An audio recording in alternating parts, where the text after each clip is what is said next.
God, you got a lot of B-52s. Yes. I have no idea why I have Fred Schneider's solo album. Why did I buy this funky little purchase? Is that your Fred Schneider? Yeah. Why did I buy this funky little purchase? We have our own Freds. Okay, all right. TBTL. Oh, look at this. What do we got here? We've got some Big Bad Voodoo Daddy. We've got some Cherry Poppin' Daddies. Lots of daddies. Are you all afraid? No. Daddy's here for you, my widow angels. Don't take this the wrong way, but you've just been kind of hanging around a lot lately, which isn't a bad thing, but it's also not a good thing. See you later, suckers. I'm taking myself on a hot air balloon ride. All right. Hello, good morning, and welcome, everyone, to a Tuesday edition of TBTL, the show that just might be too beautiful to live. It's your lucky day. You just found a USB flash drive in the parking lot. My name's Luke Burbank. I'm your host. There's a Hidden Valley Ranch party in my mouth. Coming to you from the Madrona Hill studio, perched high above the mighty Columbia, where I usually report what the weather patterns are, but I just can't figure this out today. It was when Andrew and I established our recording line, it was torrentially raining. This is like 4 minutes ago.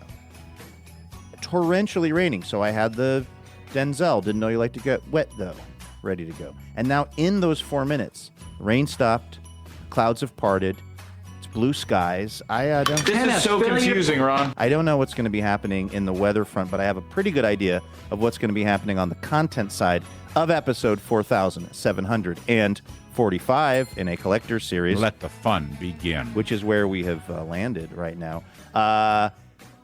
There's a scandal enveloping Flavortown and its mayor, Guy Fieri. How dare you? There is a growing body of evidence on the internet that he does not actually swallow any of the food that he's eating when he's at a diner, a drive, or a diner, drive-in. Anyway, memories are made in your mouth. We'll do a deep dive on if Guy Fieri is actually swallowing the food that he's eating or pretending to eat.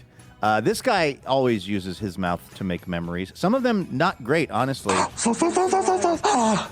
He's the longest-running Cobra of the show, maybe best known for not waiting for his pizza to cool down long enough, and his depictions of the tall ships. He's Andrew Walsh, and he's joining me right now. Good morning, my friend. Weirdly, that sound was me trying to explain my take on city politics, specifically.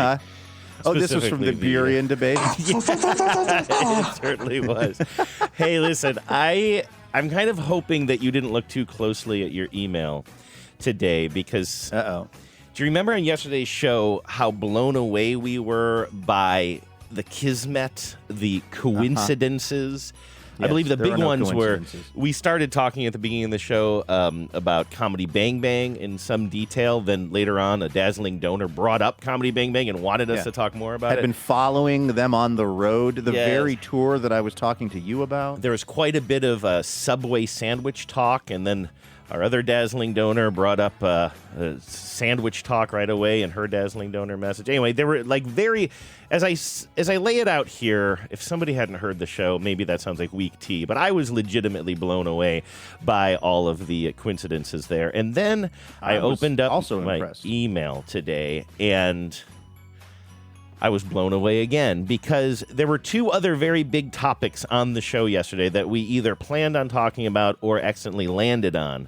One was the podcast Subway Takes. I paused there because I was trying to figure out, it is a podcast, we have decided, but also you and I know it mostly as the clips that are excerpted for TikTok, where people are riding the subway and they offer the host some hot take they have on a topic, and then they parlay that into a full podcast.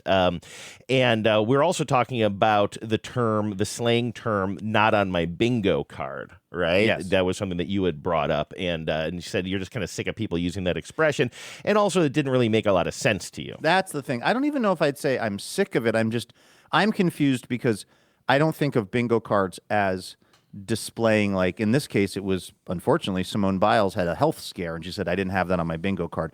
I'm curious about the bingo cards where health scare would be something that would complete your bingo or be Yes. part of your bingo card. Well, this part isn't so much of a coincidence, although it is funny. We heard from a lot of listeners who said, you guys sent us a TBTL bingo card like 7 years ago with a whole bunch of things written on it. I was like, crap. Did I have, was Health Scare on there? I don't think Health Scare was on there, but people were like, I got one voicemail from somebody, I think it was Nancy, who was very flushed. She's like, did I invent that? Didn't you send me a TBTL bingo card with a bunch of things written on it? But putting that aside for, and you're not crazy, Nancy, we did do that, but putting that aside for a second, we also got this piece of tape that was sent to us from listener Greg, a little clip of Colin Jost on the TV show, or let's say podcast, Subway Takes. So what's your take? The expression, no I way. didn't have that on my bingo card, is the dumbest expression I've ever heard. 100% agree. I feel like if you're playing a lot of bingo, which On obviously Subway I am, Takes? This is on Subway Takes, and I want you to, I didn't grab, obviously, the whole thing. I just got 30 seconds there. I think Sorry, you'll I stepped actually, on it no, there. that's okay. I think you'll enjoy it. But yeah, we were talking about Subway Takes quite a bit yesterday in the show, and the other big topic was the bingo card conversation, Yeah. and Greg was like, oh, this might be relevant to yesterday's show. So what's your take? The expression, I didn't have that on my bingo card, is the dumbest expression I've ever heard. 100% agree. I feel like if you're playing a lot of bingo, which obviously I am all the time, if you've ever looked at a bingo card, it makes no sense. There's not like Oh my God. predictions on a bingo card. It's just letters and numbers. The only things on a bingo card are bingo. Right. Unless you're writing things onto a bingo card to keep notes for predictions of the future, it's just letters and numbers. Or unless you just have B64, like B64 happens to you. If I opened a newspaper and the headline said B64, I'd be like, oh, I had that on my bingo card. That's a pretty good joke. at the This end. hurts because they're just doing what we did, but better. I don't enjoy that. On Subway, but it's on. I mean, I does mean, that that's not blow you away crazy. that it was on Subway Takes? And also That's exactly wild. what we were talking about yesterday. So, That is- Greg, I mean, thank you for sending that in. I'm glad I checked my email today. I worry of the universe is getting close to folding in on itself. Yeah, that's pretty. a level of coincidence that, and you know, I know that there's, I know that that doesn't mean there's, I don't know, some larger forces at work, but it's hard to not think something's going on metaphysically because that's crazy. Not, I mean, how often do we talk about that random clip show Subway Takes? Not that often. Not that. It comes up from time to time. I mean, this is the only other thing. We're also talking about mentalists. I mean, is there any chance that that had buried itself in your subconscious somewhere? And I didn't even think of that when I was grabbing the tape. I'm just thinking maybe of I it now. saw it. I mean, you and do get you into know, a bit of a fugue state maybe while you're scrolling. And by the way, that's not why I brought this up. I'm just thinking that now. I mean, that could you know, be that's it, possible. That is but I don't totally know. possible. That in one of my fugue states of furiously observing TikTok, I guess that I could have seen that, not remembered that I had seen it, and then adopted it as my own take. That's very possible, actually. I don't have any conscious memory of seeing that clip before, and I certainly wouldn't have intentionally ripped off Colin Jost's bit. I would have just attributed it to him. But I cannot rule out the fact that the possibility that I maybe saw that and then just completely forgot that I saw that. So well, let me there ask go. you this. Again, I've written this down. I've put in an envelope. Who do you think is the top basketball player in college right now? And I've put this in an envelope. How many? Let me count the letters in his name. Yeah, please do. Not to go into O's the mentalist talk again, because nobody cares except me. But like, I was obsessed with the fact that long before I knew he was a mentalist, I had read an article about a guy who set the world record for most times running around Central Park. And it was a crazy story of a feat of endurance. And the guy was named Oz Perlman. And I was like, then later when we had the rise of the mentalists, I was like, that's the guy who ran like 100 laps around Central Park. Like, how is that not even part of his backstory? And he never talks about, I mean, I know you were reading his Wikipedia page yesterday, and it mentioned that he's like a distance runner. But I feel like, you know, for all the mentalism, which is impressive, his ability to, as a performer, is impressive to me. I would be leading with the fact that I was holding the world record for most laps around Central Park in a given 24-hour period. It was a really well-written piece in the New York Times just about like how unbelievably difficult this thing he did was, and how he was basically like kind of losing his mind at the end, but he just kept doing it. I think it's about It's like a 6.5 mile loop if you do the inside loop of Central Park, which I like to do when I'm in town. I don't do it 100 times or however many times Oz Perlman did. But like every time I hear him being interviewed, I want him at some point to take a pause on the mentalism and to just go, oh, by the way, I hold the record for most times. Just because that's just wild that the same person who can do all these really amazing parlor tricks of supposed mentalism also just weirdly has run around Central Park more than anyone else has in a given day. Where do you see, this is a weird question, but I'm being earnest about it. Out of curiosity, like when you presented it, however Oz came up on the show yesterday, I had never heard of him at all. Is this something that you've absorbed mostly from like TikTok and clips and stuff like that, like his whole thing? Because it sounds like it's this whole thing that I was totally unaware of. Or are you still, do you occasionally dip into, I don't know, ESPN or wherever he's flashing his mentalism? No, it's one of those. I swear to God, it started with the Central Park thing. Like part of what intrigued me about him was I felt like I was the only person who remembered that there was this other dimension to this guy's life. So because of that, when it came up, like, oh yeah, wherever I saw the first mention of him, maybe it was on like America's Got Talent or something. Like he was on one of those shows, and I was like, that guy has the same name as the guy who ran around Central Park. And I looked him up. I was like, that's the same dude. That's crazy to me. So because of that weird footnote in my mind, I started like clocking him more than I maybe would have otherwise.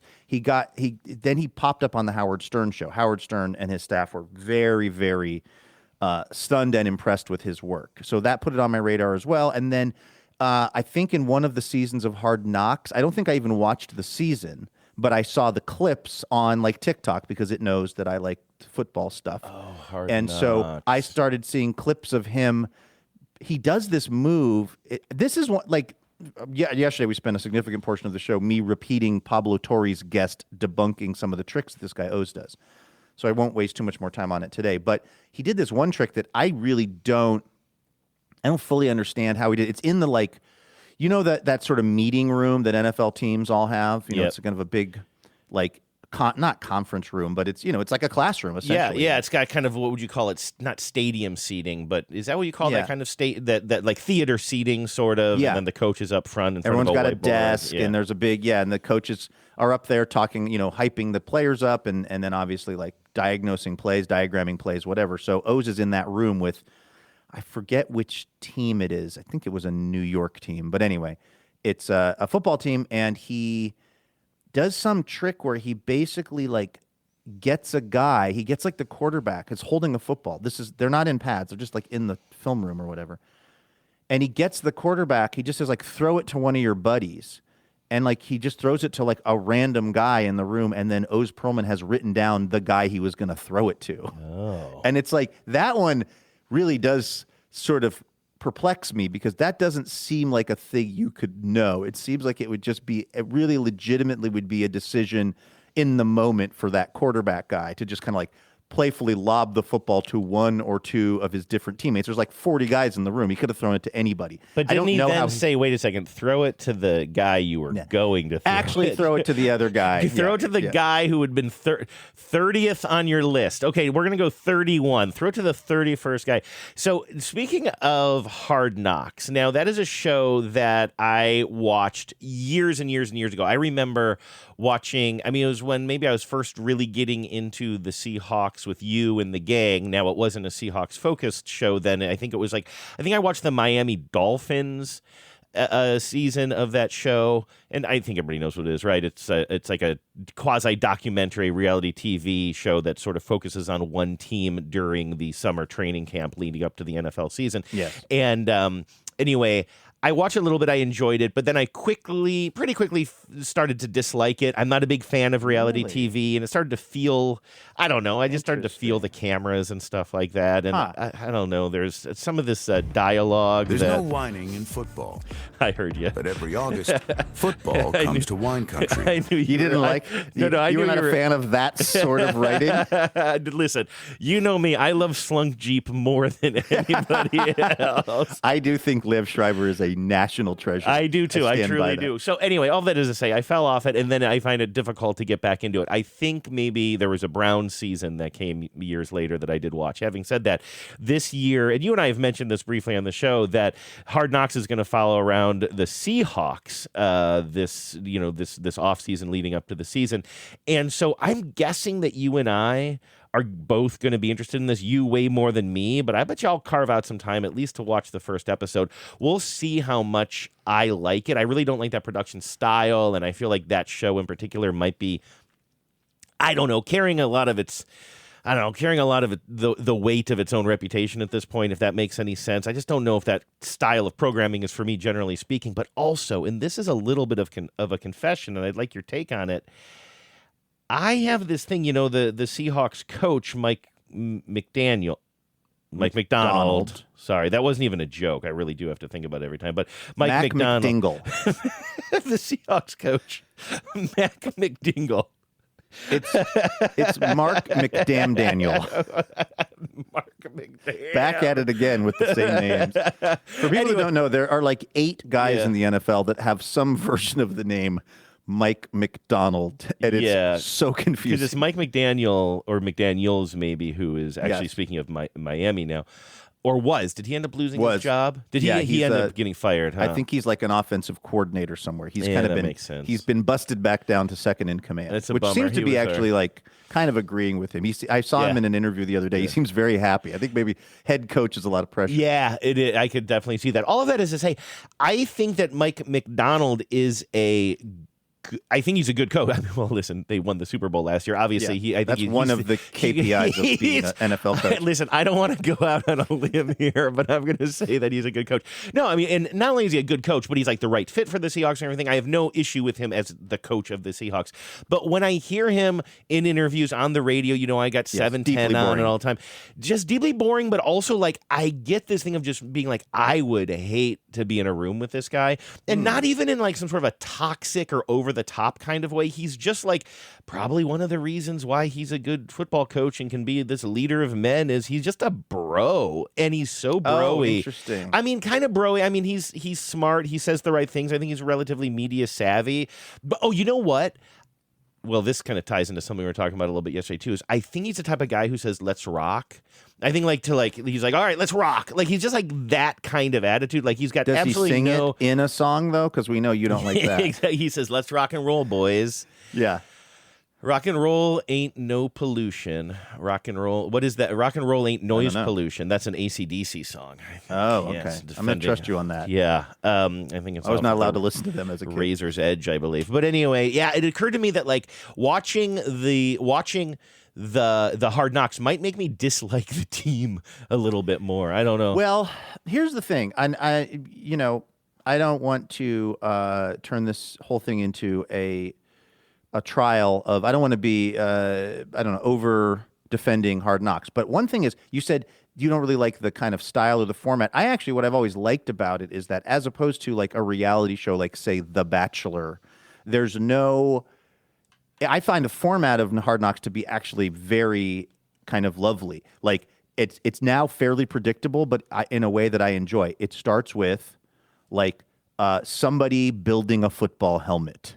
You know what I mean? Like it's like the equipment manager putting together the football helmet. Yeah, and maybe putting the helmets in the lockers, right? Right, but first actually like taking off the face mask and like cleaning it and like cleaning off the scuffs of the helmet and then putting a new decal of the team logo on it. And then it's some sort of a like, I don't know what the term for that is, but just sort of like a process part of footballness. Or it's a extreme close-up on a sprinkler that's just going. Always. And it's and it's of course it's some prime Liev Schreiber narrating. I will say that the writing is pretty hacky, but I actually think it's very beautifully shot. And the other thing I'll say about it as a quote-unquote reality show is that the stakes are actually quite high, because one of the things that it covers is people being cut, and those are real things. Those are players being brought into, who are trying, they always follow a number of kind of long shot players that are in training camp that are hoping to make the team. And you really do, generally speaking, become pretty attached to them. I think that they're smart. They pick likable guys and they present them in a way that makes them likable. And they focus on the underdog. Usually there's one storyline that really focuses on like an underdog, like trying to make the team, right? And that's where you're emotional. And I become pretty invested in that. And as opposed to like a dating show where the worst thing that happens is you don't get to marry your soulmate who you met a week ago on, in the Bahamas or something. Like this is people's real actual like livelihoods and their lifelong dream. And it's playing out, when they're being cut or when they're making the team. So whereas I think a lot of reality television is sort of like the stakes are actually not very high. The stakes on this seem pretty high to me for these specific people, which adds interest level for me. And then also just I actually find myself liking the players more than I thought. They did the Dallas Cowboys one season, and it was Dak Prescott and I think Ezekiel Elliott. So Ezekiel Elliott was a top flight running back. Dak Prescott, of course, is the quarterback. And I believe they have a really close friendship, or at this time they were both on the team and had really close friendship. And it was freaking adorable. They would get each other these presents, like these birthday presents and stuff, that was so charming. And like their interactions, I just really, really liked. And like, I think their families were really friendly. And they just like, again, this is HBO intentionally cherry picking and showing us the best moments from these people's lives and the most likable moments, but it's working on me. So I actually think I like the show. Now, you're right. Mike McDonald is not a super charismatic, dynamic guy, but it also remains to be seen how much he'll even be in the season. That comes down to like how much availability he's offering to the cameras, what the plot lines end up being. He'll certainly be in it a lot, but like, I don't know. I will watch it, I think. Will you drink every time he says "Let's rock"? Let's just see if he does that, because I could be totally wrong about that. He might never. In fact, the more I set this up, the lesser the chances are that he will say it. But I do think that no matter, I don't care if it's 6 a.m. in the morning and you're at a prayer breakfast. Why are you guys? Wait, by the way, why are you guys watching Hard Knocks at this prayer breakfast? Because it's a cool-ass prayer breakfast. Okay, cool. So you're at a cool-ass prayer breakfast. Yeah, dude. It's not one of those lame ones where they don't watch Hard Knocks. In Longview. I only go to the cool-ass prayer breakfast. and if Coach McDonald says, let's rock, you do have to find some alcohol and drink it no matter what. Let's turn some water into wine. Now, Easy peasy. Transubstantiation. And again, this isn't a debate about like the quality of the show, but would you at least agree that A.J. Barner is mostly there for the zip line? Nice AJ Barner. Okay, now, so here's the thing. I worry that I will really not like AJ Barner by the end of because Hard Knocks he's kind of a Seahawks. big personality that like it's almost like the people who already have a lot of personality might not. That might be too much personality once the cameras are on there. The camera might like him too much. I think a little AJ goes a long way. Yeah. And like I feel like I think he likes to wear cowboy hats a lot, which is a big red flag for me unless you're actively herding cattle. White guy with cowboy hat at a thing where you're not cowboying is always it's always got me a little concerned. So like, yeah, it's also just, I mean, not to go full no point here, but like, I forget for long periods of time, Andrew, that the Seattle Seahawks are the world champions of football. It was such a strange season where every season I have in the back of my mind this theory that the Seahawks could win the Super Bowl. And it's almost never worked out. I mean, it's worked out 2 times. But so, of course, last season I thought, well, I mean, I don't know, maybe we catch fire at the right time. But I didn't really, at the core of my being, think it was going to happen. And so, therefore, it was just kind of a weird surprise that they just completely got it together at exactly the right moment and just became this dominant team and won the Super Bowl in a pretty easy fashion. And somehow it's like, I'm just like the first time they won the Super Bowl, the next all off season from when the Super Bowl was over until the real season started again, I think I thought about it 5 times a day at a minimum. Mm-hmm. As I would walk from one room in my house to the other room, I'd be thinking, I can't believe the Seahawks won the Super Bowl. And I don't know if this is what it feels like to be a Patriots fan or to be, because the Mariners have never been to the World Series and because the Sonics don't exist anymore. It's just so rare for me to have a team that is the world champion and then to have it happen twice. And so now it's just kind of like, I mean, I'm excited about it, and I think we're going to be a good team. I'm, of course, very worried about what the Los Angeles Rams are doing. Do they just have an infinite supply of money? I don't understand.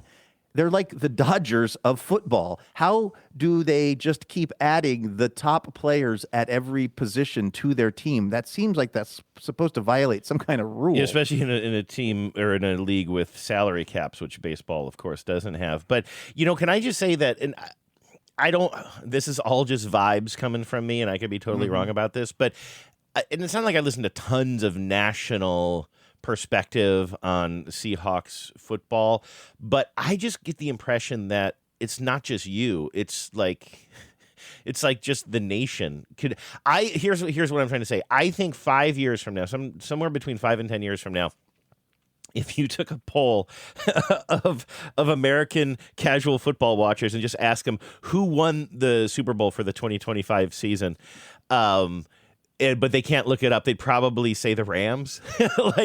There was so much just like more like sort They'd of probably say the Patriots, or maybe the Patriots, just although because the Patriots they'd remember them being in the Super Bowl. Maybe, but I just sort of feel, at least on the NFC side, I just sort of feel like the Rams were really expected to win. They had the team for it, and while I don't want to say there weren't any good narratives around the Seahawks, because, I mean, the whole Sam Darnold thing is a good narrative. It's just like, what a surprising quarterback to have there. But it's just like, it wasn't like a super flashy team. It wasn't like the Legion of Boom. It was like, yeah, I think it just sort of caught everybody a little bit by surprise. And that's why it'll be sort of interesting to see if the Seahawks can parlay this into some more, certainly making it to the Super Bowl or even like close to the Super Bowl seasons. Like, I think it'll stick with people more. Otherwise, I think it can just feel like a weird anomaly. It's strange to win the Super Bowl and then and retain pretty much your entire team, and then also be an afterthought. Yeah, it is. Somehow we're the underdog again. It's like, hey, guys, we just won the Super Bowl, and we have pretty much all the guys we won the Super Bowl with. That's a pretty good resume, and everyone's like, maybe we'll get second in the NFC West. So it'll be. Now I'm actually I'm way more interested in Hard Knocks now than I was when we started this conversation. And by the way, everything you said about that show too, like, and I know that you weren't like trying to debate like whether or not the show is good, because I'm not even saying the show is bad. I'm not trying to take away anybody's enjoyment of a show. That type of programming just isn't for me. I watch very little TV anyway, and when I do, it's something weird like DTF St. Louis or something. You know what I mean? Like, I like very heavily fictional storytelling and that kind of thing. I'm just not drawn as much. I used to love documentaries, like back in the day, like in college or whatever. I loved documentaries, but that sort of style of like, the docu-series and all of that has sort of, I don't know. We're just so inundated with that style of storytelling these days that it just doesn't hold as much appeal to me. But everything you said is right. I do think that what happened was, because I used to love that show, I think it did start to feel like a formula to me a little bit. Like you talking about I would agree. It's formulaic. But the fact that I haven't watched it now in a long time, and that the team that I have the most interest in is in it, I'm sure, like I said, we'll watch it, and I hope to enjoy it. I'm not trying to prove myself right that it's not worth watching. Now, because we've entered a sports vortex here, let's just try to get it out of our system very quickly, which is the whole Josh Naylor versus the Detroit Tigers situation that went down recently. You and I didn't get a chance to talk about this. Do you think that Josh Naylor, our first baseman, was in the wrong for running into, when he was trying to cover the base at first, crashing into their player, and then also throwing his sliding mitt while he was sliding home to score a run? And is there a person less qualified to weigh in on rule breaking than A.J. Hinch, who was the manager of the Houston Astros while they were frapping cheating? He was weighing in? How so? Well, he's the coach. He's the manager he's the coach. Of the He's the Detroit manager Tigers. now. Oh, I see. But he used to be with the Houston Astros when they were in their prime cheating mode. Yeah. Well, I'll let you carry this conversation, mostly because here's the deal.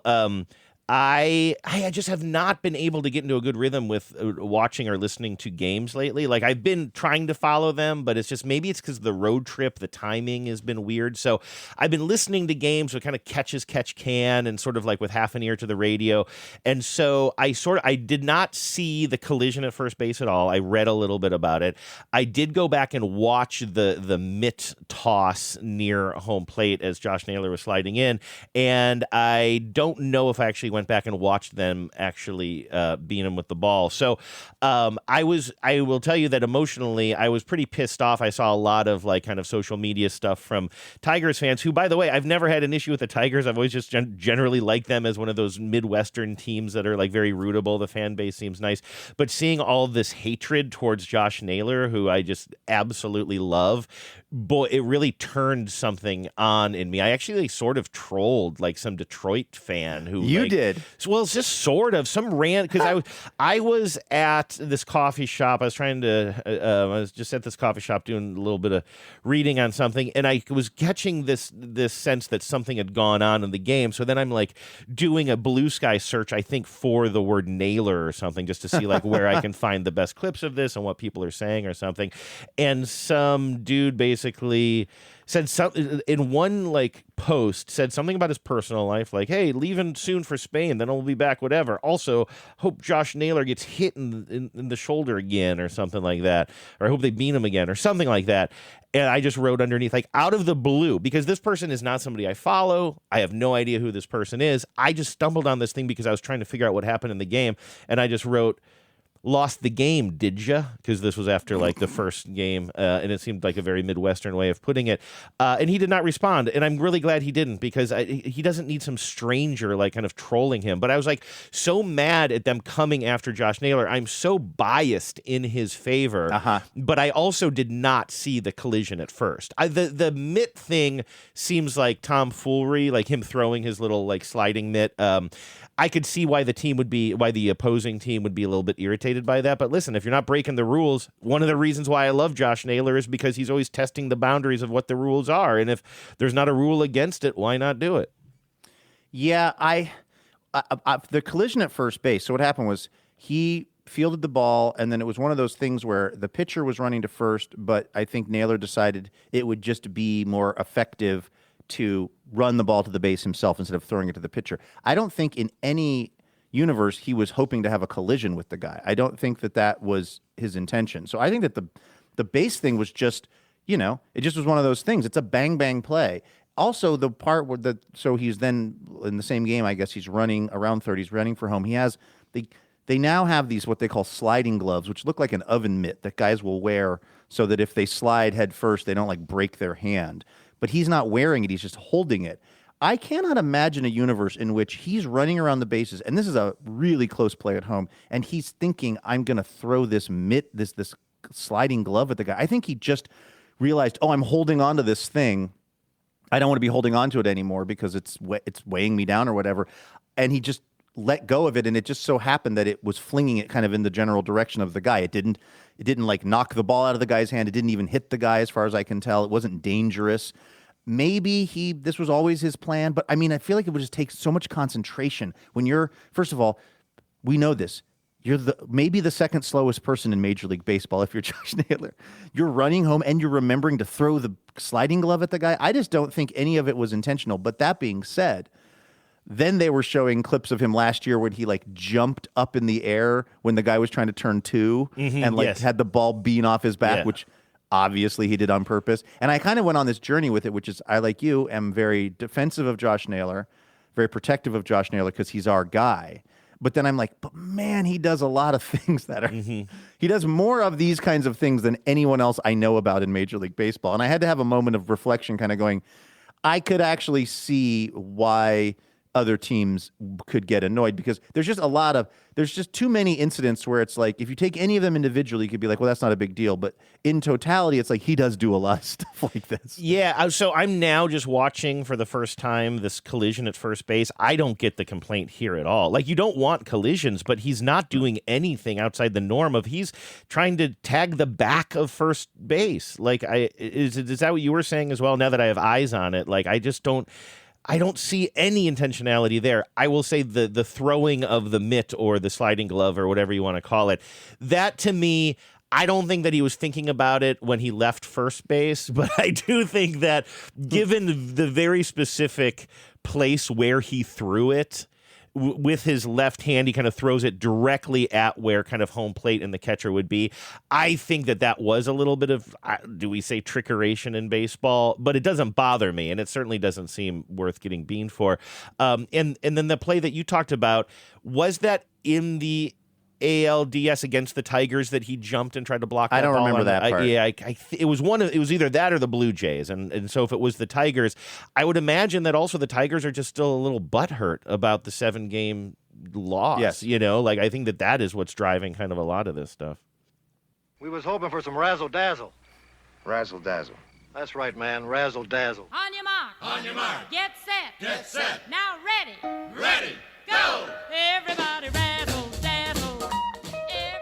Well, Andrew Walsh. Here we are, thanking what appears to be our final Dazzling Donor of the year, at least as far as the messages we have received from folks donating a dazzling amount of dough, which usually means we are approaching the next thon. That's how that tends to work. We've worked our way through all the donors of the day and the dazzling donors, and we're a young man's thoughts turn to the next thon, which we'll have some information about later this week. Yes, right? I think on Friday, right? Yeah, I think big so. announcement. I think it's okay. Big thon announcement. So this Friday. We didn't talk about whether or not we could announce the announcement, but yeah, I think we'll try to round up John, get him on the show on Friday, and tell everybody what we've been working on and what our plans are. But of course, no list of dazzling donors here in TBTL land would be complete without thanking our friend Jill Jarris in Lakewood, Ohio. Heard of it, Andrew? Oh, I certainly have. I've sat on a hot tin roof of a garage with a slingshot and a dream in Lakewood, Ohio. Wow. That's a very Norman Rockwell. Mm-hmm. I really did. Jill says, hello, Cobros. I'm so happy and grateful that I was able to dazzle for another year. Boy, aren't we too, Jill. We're happy and grateful. The Biz Boys and the Tens mean a lot to me, and listening to the show helps me keep negative voices and spiraling anxiety at bay. I don't quite understand how the show does it, but when I'm having a rough day, a little TBTL makes it all better. Jill, that is such a nice thing to say, and I'm really glad that for whatever reason, for whatever inexplicable reason, and we can't explic it either, by the way, but that it's something that kind of brightens up your day. Now, for my promotion, Jill says, if you were excited by the Winter Olympics and or Paralympics in Italy and you want to keep that spirit going, listen to my podcast, Keep the Flame Alive. We air all year round and talk anything and everything about the Olympic and Paralympic movements, how sports work, Olympic technology, commentary, sports surfaces, you name it, we've got it. We're your favorite aunties who sit on the couch with you to watch the games. And we're likely the only show that sits at the intersection of the games and floor maintenance. See, I feel like that could really draw you in, Andrew. Sure, absolutely. Whether or not you are big on the actual sports, I think you hear floor maintenance and your ears kind of perk up. Well, I will say, and I know it's I don't follow basketball, but I know it's a big time for, who won that game last night, by the way? San Antonio, baby. Really? Okay, so it's a 2-1 series now, is that right? It's a 2-1 series. Interesting. And, well, yeah. I don't know anything about basketball. I really don't watch it. And but on the occasion that I'm like in a bar or a restaurant and it's on and I look up and somebody comes out with that big mop and they mop up the basketball court, that's always very satisfying to me. And I always wonder, could I do that job? And would it be gross? Because essentially you're kind of wiping up people's sweat. Only when they fall. They don't use that big mop anymore, my friend. What? They use a big circle on a stick now. But is it like what? But it's a person holding the stick, so yes, it's a person holding the stick. It doesn't look like a. I mean, I think you're thinking of the kind of traditional, like a mop with strings, right? Is that what you mean when you say mop? Well, like it was like the kind of like dry mop that you would see somebody pushing, like the janitor would be pushing it down the hallway in a grade school or something like that, or maybe even a middle school. They don't have those. They don't use those anymore. They use these big circles that are, I don't know why they're considered like better, but this is now what if during an NBA game or a college game, if somebody falls down and there's sweat on the floor or whatever, you'll see somebody run out with a stick with a big circle on it now. That's the kind of the height flat, of technology. right? I think that's what I'm picturing. I mean, I think I don't know. But you don't consider that to be like a mop. Do you know the kind of mops I'm talking about that like a janitor might use? Like, yeah. Although that's more, but that mop isn't usually for moisture. No. The one you're talking about going down the hall, right? And I think what they're dealing with in an NBA game is moisture because they're worried about sweat. That's more like a, you would do that when you got to the gym in the morning, right? The big one you're talking about, get all of the dust off of the floor. That's you would want that job. Actually, you know what? That would be kind of zen. I think you would enjoy that job. Because it's kind of like mowing a lawn, right? It's very like you just go in a kind of a grid pattern. As long as you can see what you've accomplished. That's a big thing for me. Like tasks like that can be frustrating if it's not a clear delineation between what's been cleaned and what's not. Do you know what I'm talking about? Mm-hmm. Yeah. Now I'm obsessed with these, why they decided in-game now for sweat, why they decided to go to these circle mop things. What was wrong with whatever they were using before? NBA teams primarily use the Pro Mop Hyper Dry or Game Mop for court maintenance. These heavy-duty sports mops feature polycarbonate or aluminum bases and highly absorbent micro cleanse pads. Yeah, and this is what I was picturing. I just called it a mop. Did you picture me like a string mop, like that you dip into a bucket or something like that? Because I don't didn't know if you knew about the the circle. I found the circle to be an interesting step forward. And if you were not tracking these things, I didn't know if you knew about them. Yeah, because I would see more. I don't think I would have any exposure to this back in the 80s or 90s. So yeah, I think I was talking about the modern mop system. All that is to say, that is the kind of floor maintenance that when I see it, I'm like, oh, okay, that's when I perk up. Not when the players are on the court.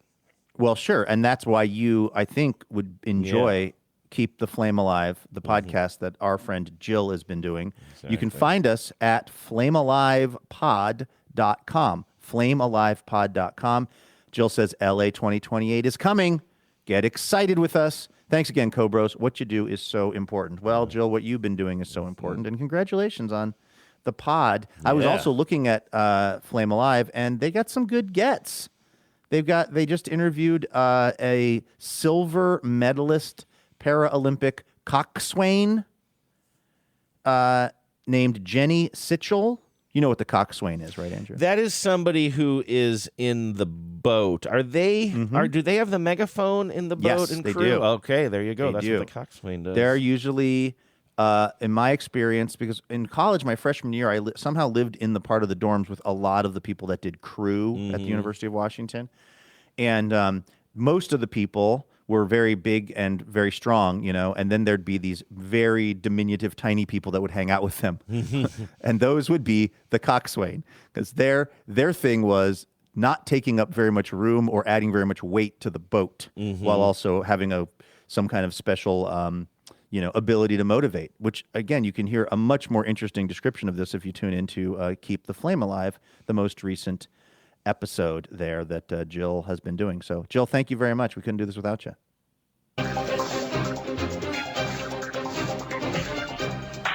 Hello and welcome to Top Story. All right, here is a story actually you sent to me, Andrew, about, and I know that we should pronounce people's names the way that they are pronounced, so we'll call him Guy Fieri, but for some reason I always struggle with that. Maybe just because I always thought his name was Guy Fieri. Yeah, I don't know. Like I'm kind of with you, although I think I've given over to just trying to say Fieri because I was never sure if I wasn't sure if the world had changed or if I was learning new information because I never watched the show. Like, I literally don't think I've ever seen an episode of any of his shows. And, like, I'm not here to be like Mr. like, oh, let's hate on Guy Fieri. Like, is there anything more obvious or boring than that? That's been done. So it's not like I ever had a strong feeling about it. But I wasn't sure if, like, suddenly the world woke up to it or if everybody had been saying that on the show the whole time. And as a non-watcher, I just thought it was Fieri. I think it was part of the larger re-examination of Guy Fieri. Okay. And by that I mean, and we've talked about this a lot on the show, he is a guy who's kind of got a lot of energy and is not somebody who seems like they spend a ton of time living inside their own head, which I'm both jealous of and don't really know what to do with. And the kind of food that he tends to champion, it's just a bunch of stuff that is not necessarily in my wheelhouse. And yet, all accounts are that he is absolutely lovely as a person, that he's really great to the people he works with. Everybody who meets him just like loves this guy. And so, so to speak. And even though I was kind of like in the earlier days of the show, it was low hanging fruit for me to make fun of him. I had a lot of listeners that started checking in and being like, no, he's the best. We love him. And I think that I think him just being a nice guy in the world, again, it's difficult when his name is Guy and I'm referring to him as a guy. But I do think him just being a kind person in the world, like the word spread on that, and it went from being something where it was easy and fun to make fun of him to being like, no, actually he's a sweet guy, to being like, actually the move is to like him, or at least to definitely not be roasting him. And somehow in all of that, saying his name properly also became part of it. Well, I gotta say, I mean, well, this is what a corny thing to say, but first of all, I'm gonna say that I think the Seahawks coach is pretty good. I'm gonna go on a limb with that one, and I'm also gonna go on a limb and say I think it's nice that people are sort of rewarded for being nice. Maybe we just do hear about so many like toxic workplaces or whatever. I'm still stinging over the Ellen thing. But like the fact that it's kind of like, well, you know what? We'll give him even more of the benefit of the doubt because generally speaking, like he navigates the world that makes people feel better. Like I like the fact that you get a little rewarded for that. I don't think I've ever watched an episode of Diners, Drive-Ins, and Dives, but what I can tell you, Andrew, is I have driven by and eaten in what seems like hundreds of places that have been featured on the show. Because just you get out into America and you just start driving around and you would be shocked at how many places you see. That I just was I was in the cab in Chicago the other day, and I was taking a circuitous route to O'Hare for whatever reason, and we went by this diner somewhere in Chicago, and huge signs all over the diner that like this is a place that Guy Fieri had been to. In fact, when I lived in Bellingham, the Bay City, down at the bottom of the hill next to the Trader Joe's, there was a diner of some kind that we used to go to all the time, and their big thing was Guy Fieri had been there. Like it really is something that when his show comes, and they've done 500 episodes of the show. That's a lot of episodes of a TV show. And still rolling? I don't know that part because I don't watch the show because I'm a kid. But that's, even if they stopped at 500, that is a ton of episodes, and it's more than one place in each episode. So you think about it, I mean, he's going to end up having gone to like thousands of places. So, and all of those places are going to have big signs that say, Guy Fieri once ate here. The only one that I can think of off the top of my head, and I was just looking it up to confirm it, is Vula's here in Seattle. He went to Vula's. Yeah, and to their credit, I don't think it was plastered. I think I know it because there was probably a little sign somewhere or a newspaper clipping or something like that, but it doesn't seem to be their number one branding thing or something. I also haven't been there in forever. In fact, I kind of held my breath to make sure that it's still open, and it is. It still seems to be operating. And then the other one is, I think, not long before he passed away, so sadly, I think Anthony Bourdain went to the Pacific Inn Fish Didn't he eat bar. with Skip? Didn't he eat with Knut Berger? Oh, is it there? Is it? Oh, that would be good. I didn't remember I think that Knut detail. took him to the Pacific Inn. Smart. That's smart. I remember being at the Pacific Inn right before that episode aired, but they knew it was going to air. And I remember talking, because I wasn't like a regular there or anything, but it was sort of in my neighborhood, and I loved it when I lived in Wallingford. It was the closest bar that I actually like legit liked. And I remember going in one time and sitting on one of those tiny little stools where you wedge yourself in, and the bartender looked a little bit stressed, and it was basically because he knew this episode was going to air either that night or the next night or something, and that they were going to be just flooded with Bracing. people. Because that's the type of place that it really thrives on its regulars and its clientele. Anyway, well, there's a Twitch streamer and video creator named Dr. Spaghetti. Of course, Andrew. There is, and somebody, it wasn't even Dr. Spaghetti, but somebody in his like comments or something forwarded him this conspiracy theory that says that Guy Fieri, in all these episodes of Diners, Drive-Ins, and Dives, we never see him swallow any of the food. We see him intake the food. We see him, chewing the food, but they never actually see him swallow.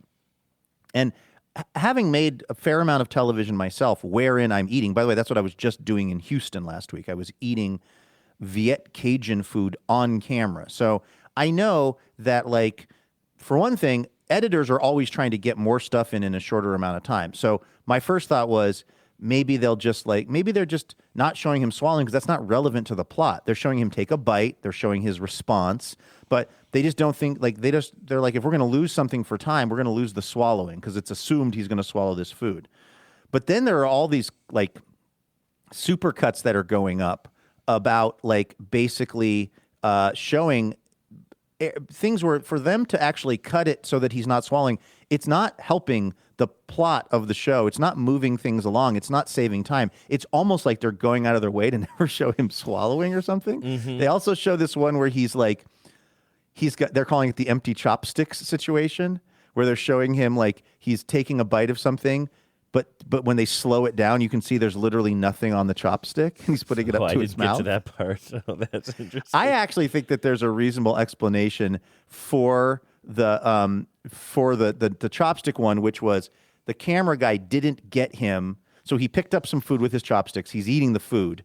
The camera guy didn't get the chopstick going up to his mouth for some reason. So the camera guy just said, as is often the case, can you do the chopstick again? Mm-hmm. And he just moved the chopsticks back up to his mouth. He repeated the motion, but without the food on the chopstick because he was already chewing it. It was already in his mouth.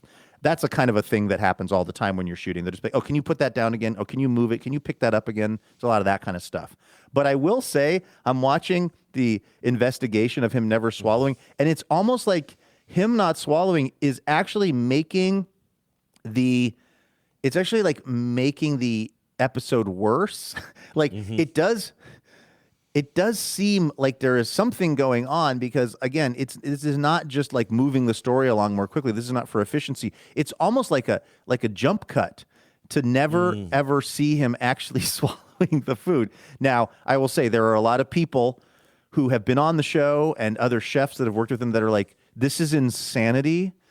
This guy eats all of the food. I have hung out with him. I have watched him eat the food. So that obviously, I think I tend to believe those people. I think it would be an insane world if, for some reason, Guy Fieri was chewing but not swallowing the food. I mean, that would just be nuts. But it is kind of strange that they can't find any footage of him swallowing on Diners, Drive-Ins, and Dives. That you said exactly what was in the back of my head, which was like, I feel like with this story sort of becoming a social media thing, if there was somebody on set who said, yeah, that's kind of a policy of ours for whatever reason, and maybe that reason is, and this was my working theory, is that he is ashamed of his Adam's apple. And he doesn't want to show the world as it goes up and down as he digests his food. So that's probably what it is. But like, if that were the case, I feel like somebody would have come out of the woodwork. Like somebody would have been like, yeah, it is a thing. You know, they cut before it. And maybe it's just reasonable. It's just like he just can't intake that much food, or our editors actually think that is not the best part of it, or like whatever it is. There could be a reasonable explanation. But if it really were a thing, I feel like somebody would say, yeah, this is why. Because how many, like, as you mentioned, how many episodes of the show are out there? So many people have worked on it. There would be somebody privy to this information. My favorite part of the conversation, though, is just like the obsession over it.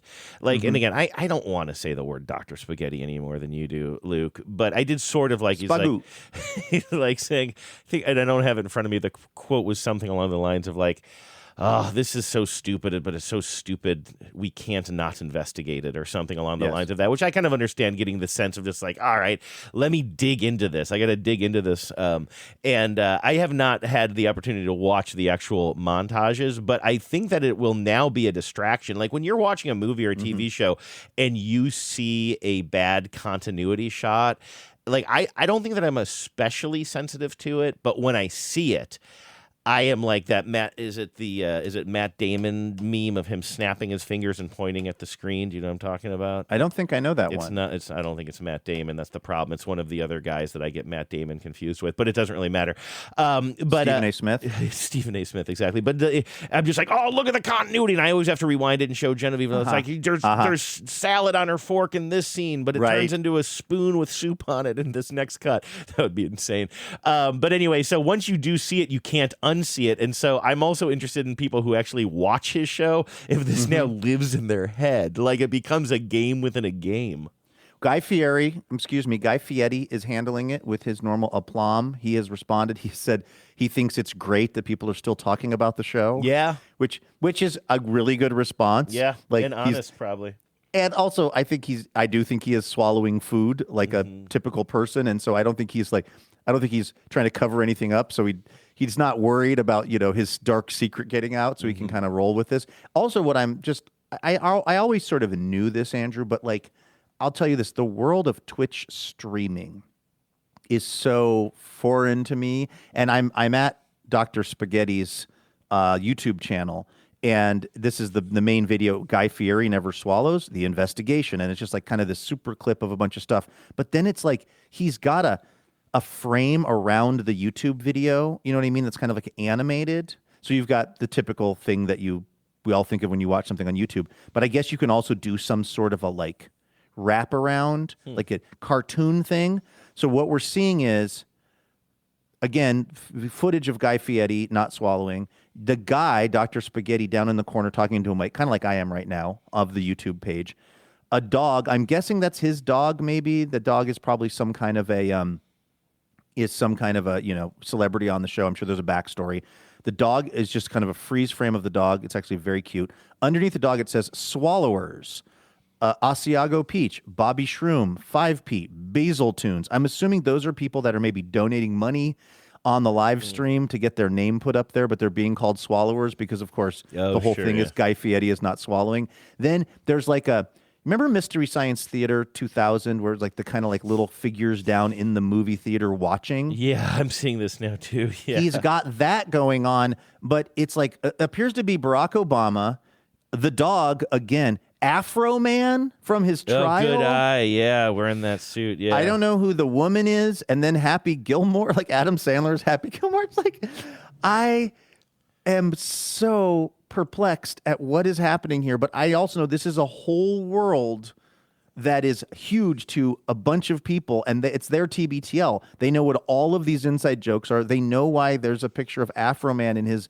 American flag suit that he was wearing during his lemon pound cake trial recently. It's just a world of craziness, but I also know that it is a world that means so much to the people that like it. And this is only sort of my second exposure to this kind of, like you said, the animation around the Twitch stream, and it puts something else into context for me because I was watching a video. You just land on weird things sometimes, and I was watching a video of somebody who. It was a long thing. It was like 30 minutes long. And it was like, I don't let this scammer off the hook, right? We hear about those telephone scammers who really scam people out of like large amounts of money, right? And this person was pretending to be an old person, I believe. Okay. And like kind of confused about technology and then like sort of letting this scammer like take over his computer, but then like, like overreacting to things and just like basically stringing the scammer along until the scammer starts screaming at him and all this stuff. But while he's doing it, it all seems to be live. And I was very confused about the production model myself, but I was also, like you, Luke, fascinated with it in a way that made me feel bad that I don't understand how it's done anymore. And I realize I'm pretty sure that I could sit down with Twitch and I'm not saying like immediately know all of the ins and outs of it because I know that it is not the case. But, if I wanted to spend an afternoon learning the ins and outs of Twitch, I think that I am capable of doing that. It's just like, but back in the day, it wouldn't be like sit down and learn it. It would just be my culture. You know what I mean? I like technology. I like that stuff. I was just always kind of not the first one to do that stuff, but certainly one of the first people to like just be like, well, let's just open it up. Let's see what she does, And now the technology is just maybe because my personality has changed or I'm old or whatever it is. Like you, I don't know how they do it. And I got so obsessed with how this guy was apparently live streaming, but also making it seem like suddenly he puts himself inside of an animated TV in an animated living room while this prank caller is being animated somewhere else, and then there's all this stuff that is going on, but it seems to be a live stream, and I was like, damn, I don't understand this, but it is absolute. I'm enraptured by it.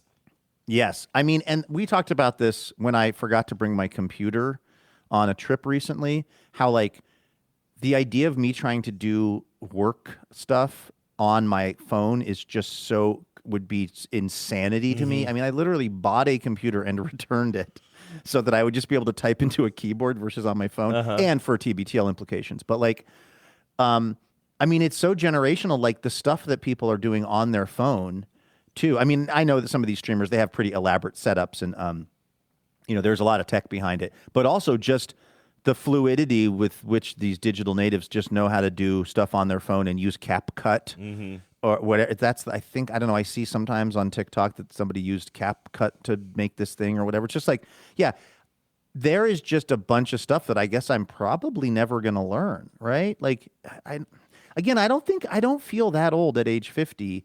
I'm not trying to say that I'm done learning about the world or trying new things, but I also just think like, I just think that there's a world of technology that I'm probably never going to really engage with or like understand how it works.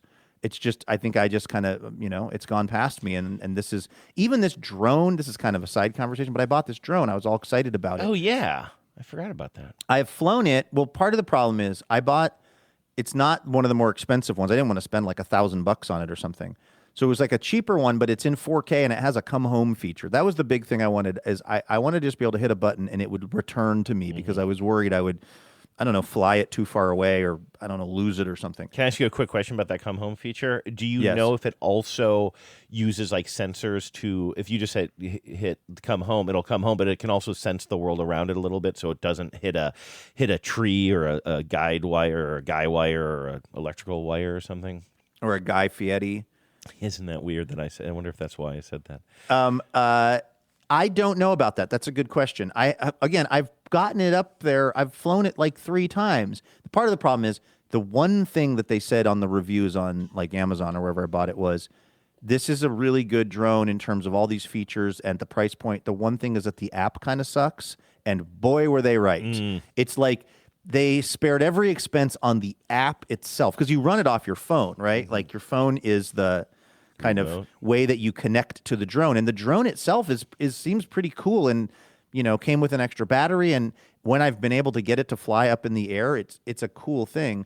But it also the app is always crashing, or the app won't connect to the drone. So the app is the whole problem. But I don't know. I guess it's like I had big plans to become a drone meister and to fly this thing around my house and to get all this cool footage. And it's like, yeah, but I'm going to have to sit down for an hour and watch YouTube videos and try to learn how to actually do this. I flew it, like, the first time I got it up in the air, I immediately crashed it into a tree in my yard, which was, and I thought, well, that's broken. But no, they make them pretty tough. And then I think the second time something else happened. Like, I guess I'm just bad at learning new things at this point. I've never been great at it, but I think I'm getting worse as time goes on. Out of curiosity, when you say the app is how you talk to it, is that how you actually control its direction and stuff too? Or is that just how you control the camera? Okay, that's interesting. Because I had I'm assuming, Genevieve got it for me and I don't want to be rude about it, but like a long time ago now, I can't remember where we were living. Genevieve got me, I think, a pretty, like more one that's probably more like a toy than anything. And it was kind of flimsy. And I think I still have it.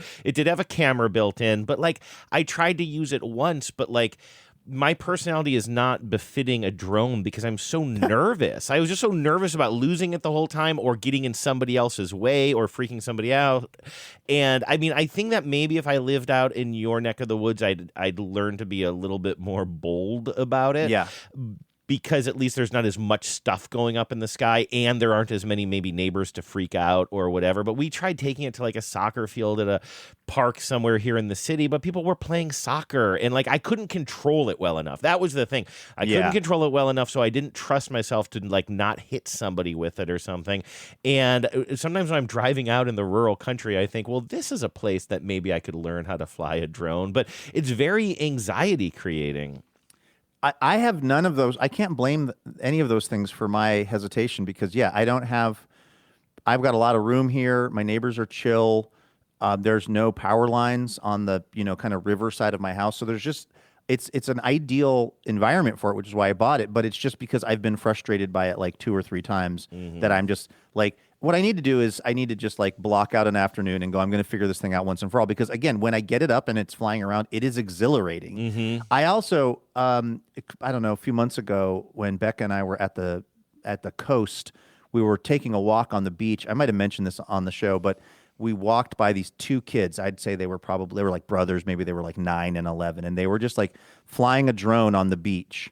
They were just kind of standing on like a log and they had a little, I mean, it was probably a pretty, kind of a simple one. I don't think it was probably even as fancy as the one that I have, but it was like, I just turned to Becca and I said, if as a 9-year-old, I was in possession of a flying machine with a camera on it, if I could, we were making paper airplanes. We were trying to make the better paper airplane at that point. Right. The idea that you could have a mechanical flying machine that you own as a 9-year-old that you can fly around remote and it'll also videotape everything that's going on. Like I would have lost my mind. That is so much cooler than any of the stuff that we had. And that's just normal life. If you're a 9-year-old kid, I mean, that's not that's probably $100 Christmas gift, you know? Like I was like, I don't know what I would have done. I would have lost my mind from happiness. I am looking. It looks. Did somebody take it down? Oh no, here it is. I found a great commercial I'm going to play for you, and I'm going to send it to you so you can see the visuals as well. But let's just see how the audio does on this. Never before has there been anything like the Blimp, the first radio control aircraft safe enough to fly indoors. Radio control lets Chip operate all 4 propellers, so he can maneuver any way he wants, up or down and all around. The Blimp is filled with non-flammable helium, so it's lighter than air, so safe it can't cause damage, yet tough enough to take any punishment your young pilot can dish out. Okay, Chip, my turn. Chip the Blimp by Mego. So that is from 1980. That is a commercial for the Mega Blimp, or Mego is the brand. It's called the Blimp, and it's basically just a Mylar balloon with like a little remote control device on the bottom of it, and you can fly it around your house. They show it actually crashing so gently into a chandelier to show you how safe it is in the home. Is that where you kind of go, oh, the humanity? That's exactly where I go. You're just like, it's much lower level of danger. Oh, the humanity. Oh, the humanity. Dude, this thing, I'm looking at it. I do not remember this from my childhood. I don't remember anyone I knew having it. Me neither. I just stumbled on this recently. I would have been totally obsessed with this. Yeah. Because, again, the idea that I could somehow radio control something that is aloft would have been so insane to me. Like, even though this is a pretty simplified version of it. It's like you said, it's a big Mylar balloon. So what did the balloon have? How did it like helium in it? No. Well, I guess it just looks like a Mylar balloon, right? But the thing is, like, how long do those last? Do you have last? a helium tank? And then do you refill it? That was always my question too. Like, is it refillable? I found this because I put together a show for After These Messages all about commercials that feature scenes in blimps, which is a very interesting. And then at the end, I just threw this one on there because I was in all of my searching. I came across this thing and I thought, oh, I'd love this as a kid, but also how long would this blimp stay afloat? But yeah, I wonder if this is the most boring thing ever to try to analyze this, but like I wonder if it almost had early drone technology, which is that there was a little fan. Mm-hmm. There's that little red housing that's kind of attached to the blimp. I wonder if that actually had a fan that created a sort of an upward motion that would lift the balloon or something. Because it seems like it wouldn't be it wouldn't make sense to have to have a helium tank in your house and fill that thing. Also, then it would maybe fly away too far. Or you would take it into a place where you could, because I remember if you needed helium as a kid, you would go to like a drugstore or something, right? And didn't they have the big tank full or of the that grocery stuff? store, even kind of the floral department or something. They would have the big helium tank where you could get some stuff. Hey, speaking of the grocery store, this is a huge change in the conversation, and I don't know, you're probably in a hurry, we can get out of here, but am I weird to not love the idea of getting shots in my grocery store? My doctor wrote me a prescription for some sort of a I don't know, some sort of a vaccine or something like that, but it's not one of the, it's not the COVID, it's not the flu, it's not that. It might be pneumonia or something like that. And he said, usually we save this for people who are 50 and older. You're just shy of that, but you are on some drugs that sort of suppress your immune system a little bit. So wouldn't be the worst idea for you to get this shot. And I'm like, okay, you want to do it here? He's like, no, you do it at the pharmacy, just at the drugstore. And I'm like, oh, well, and I even said, I'm like, not a big fan of a lot of the drugstores around where I live. Like, I just don't want to go to like a, they can do it at that Subway. Up on right, Aurora. Exactly. And I'm just kind of like that. And like, I don't want to like, there's needles laying around everywhere. Yeah, look, easy. it's fine. You know what I mean? Like, I don't want to walk through one of those stores where it's like, oh, this used to be the seasonal decoration aisle, but now it's just as like some one lone stuffed bunny is hanging off the shelf. And then there's like a dusty 5-pack for some reason of Diet Cherry Coke that somebody just like, smurfed one off of there and left the rest behind or It's like whatever. Stephanie Courtney talking about the food in the 99-cent store. Right. I'm cinnamon Coke. Right. It's like, and then I'm going to like trudge to the back and like get a shot. But then he's like, no, well, where do you get your prescriptions picked up? I'm like, oh yeah, I guess that's at the QFC on Holman Road. Like they have a little pharmacy in the back and they hand me my pills or whatever I need. And that's fine.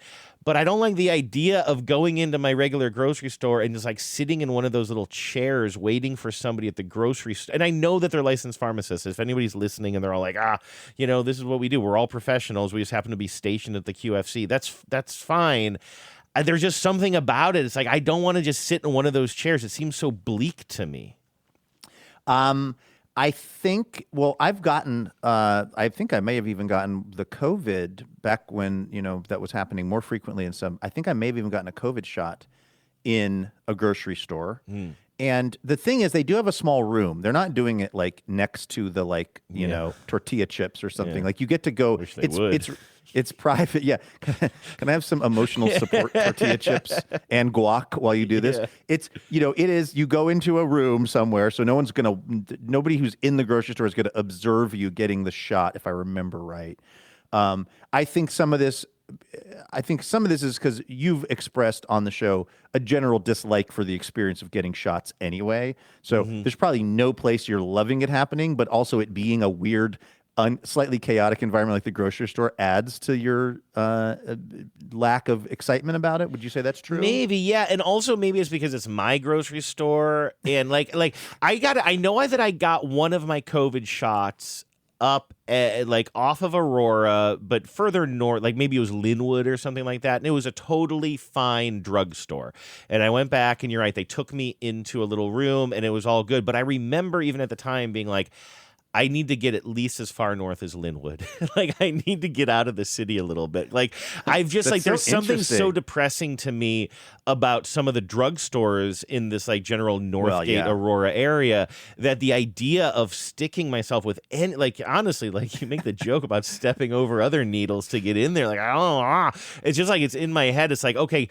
And that's why I'm kind of like, I was even thinking again, because I had told you in great detail on the show that my doctor has moved his practice over to Redmond. And I was like, maybe I should just go get all of my shots at some nice drugstore in Redmond or something.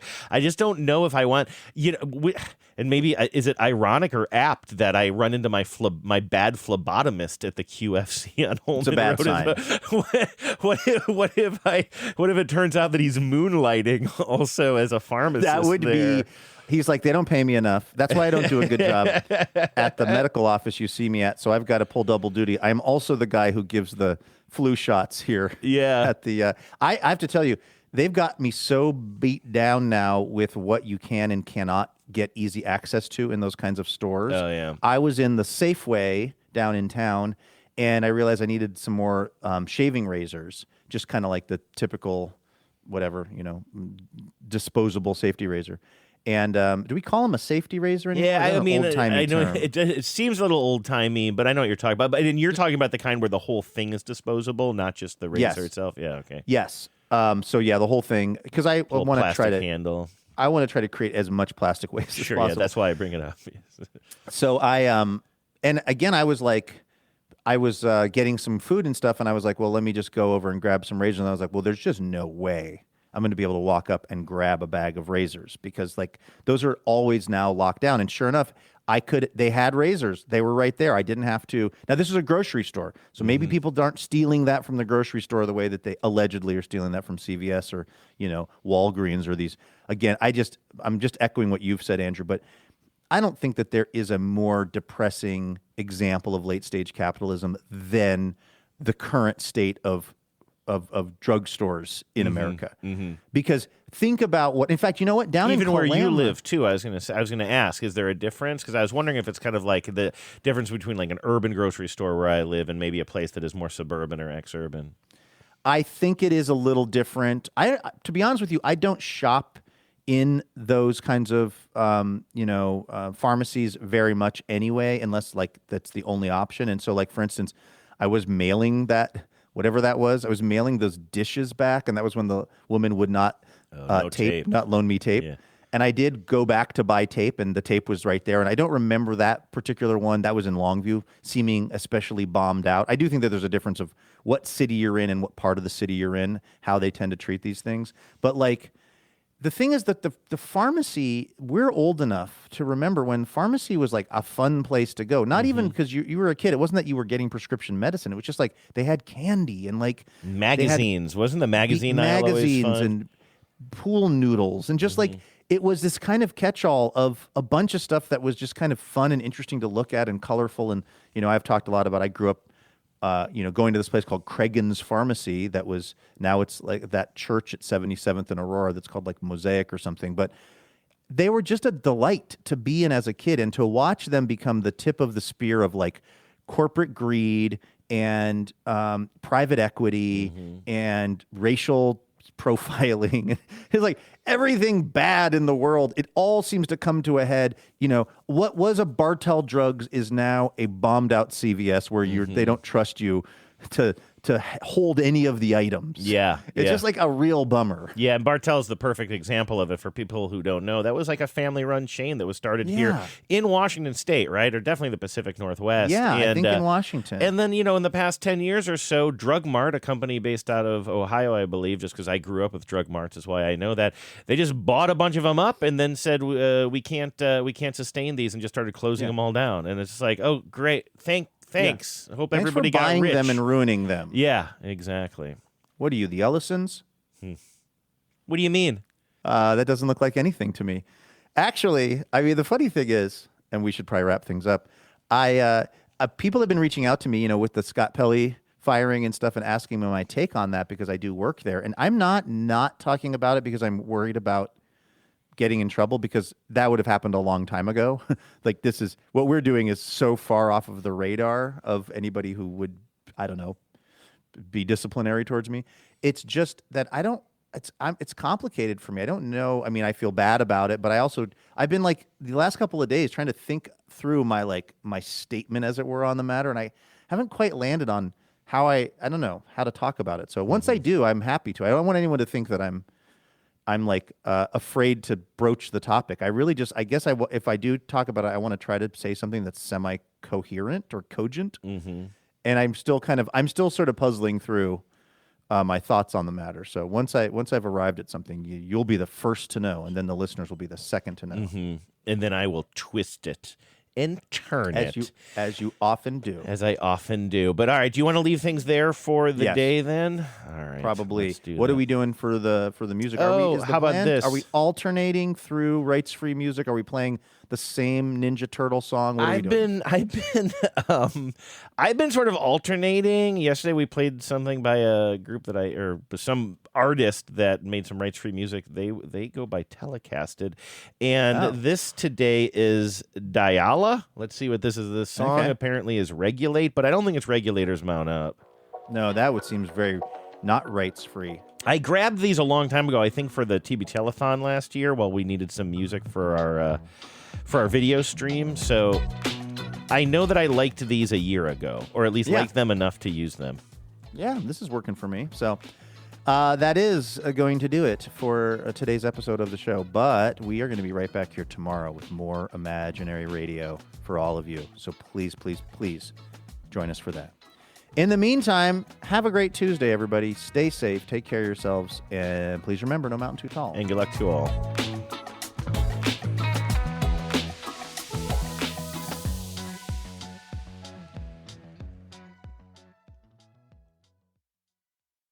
Power out.